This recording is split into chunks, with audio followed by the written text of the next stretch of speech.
smeštene prostorije prve dečije ambasade Međaši u svetu.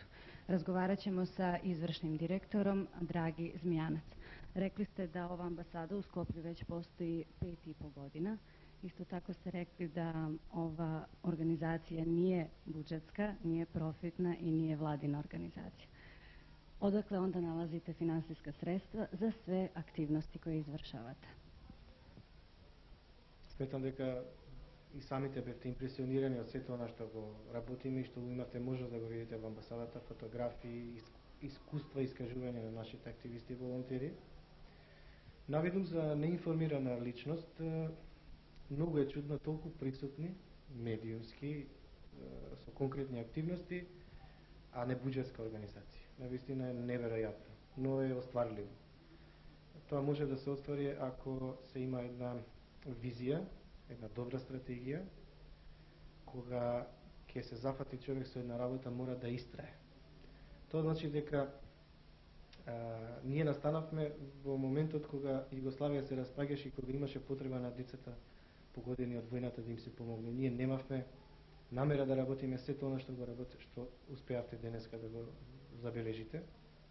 И преку работа се калевме искуство, соработка во успоставивме со многу меѓународни партнерски организации, создадовме еден репрезентативен дипломатски кор на влијателни амбасадори, сенатори, лордови, принцови кои се корисници на нашиот дипломатски пасош, тие лобираат за нас, ни обезбедуваат место на меѓународна сцена и обезбедуваат углед, имидж, рейтинг, но и донации и финанси за реализација на нашите проекти.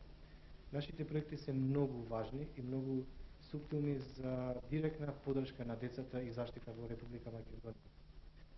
Први отворивме дечурен СС телефон за деца и млади и до сега деца си имат јавено 10.000. Тоа е еден голем број од цела Македонија. Први започнавме со реализација на детските работилници, кај што се директно вклучени и волонтерите студенти. Децата може да изучуваат англиски, француски, италијански, германски јазик, театарска работилница, оригами, литература, радиоаматерство за возраствена заштита. Обстојуваме благодарение на нивната добра волја и ентузијазам кои несебично го вложуваат во децата, секако крајниот корисник децата со љубов и внимание и почит кон студентите возвраќаат, а амбасадата, бидејќи студентите се мотивирани да ја помогнат и на децата и на амбасадата, ги наградува со учество на работни кампови во други држави, невладини, непрофитни хуманитарни асоциации кои го почитуваат волонтерскиот пристап на работа.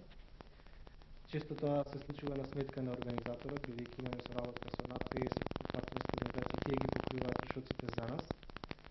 Всушност и ние така успеваме и да обстојуваме. Благодарение на партнерските организации, благодарение на финансиерите, фондации и благодарение на дипломатскиот кор. Едноставно студентите тука се чувствуваат едно катче, каде што провеува иницијатива, искуства, размена на идеи, размена на волонтери. Многу често наши волонтери работат со волонтери од странство во работни организации специализирани за грижи и заштита на деца, како што се Ранка Милановиќ 11 октомври 25 мај. Додека беа бегалците тука, нашите волонтери беа заедно со волонтерите од странство во работните кампови Чичино, село Катланово и Радуша. Се вклучени исто така во SOS телефонот, во детските работилници. Многу често ни помагаат за организирање трибини од областа превенција и едукација на децата, превенција од СИДА, превенција од комерцијална и сексуална злоупотреба. Помагаат во дистрибуција на хуманитарна помош на нашите членови. Морам да нагласам за вашите гледачи дека амбасадата има околу 5600 деца членови од целиот свет и над 30.000 деца членови колективни. Имаме своји конзулати во повеќе држави во светот, Франција, во Анголан, потоа имаме во Софија, Бугарија, Белград, Стара Југославија, кај што Алјоша Вучковиќ е председател, Киншаса, Заир, Република Конго, Бразавил и многу други држави во светот.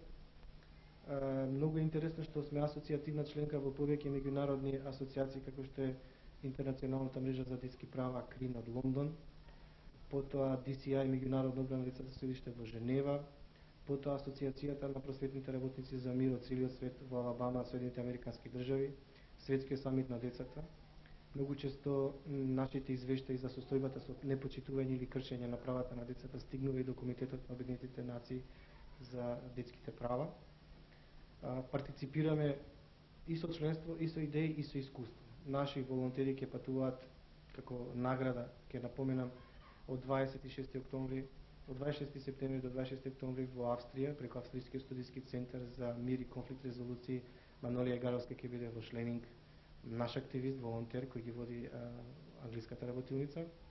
Потоа Ленче Ефремова и Сузана Коминовска ќе патуваат од 22 до 26 октомври во Горица, Италија, кај што ќе се одржи првиот конгрес на невладини организации кои имаат волонтерски центри и волонтерски сервиси.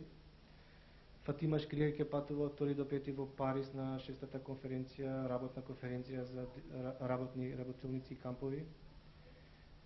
Следуваат и други настани, како што е учеството на преку мост на работниот камп во Словенија, со кој имам исто така соработка што ќе се одржи во ноември. Студентите се постојано присутни, ни помагаат и во кореспонденција, ни помагаат и во дистрибуција на хуманитарна помош. Во амбасадата има само едно професионално вработено лице, тоа е мојата сопруга Гордана Пирковска-Змијанац, која е основач и педагог. Инаку самата идеја за прва амбасада на сите деца во светот е настаната уште за време на пред распадот на поранешна Југославија, на 8.6.1991 година, кога во малото место Мегеши, кој се наоѓа на самото тромеѓие меѓу Босна, Србија и Хрватска, кај што се среќава ислам, православие и католицизам, еден селанец отстапи 30.000 метри квадратни како прва детска територија во светот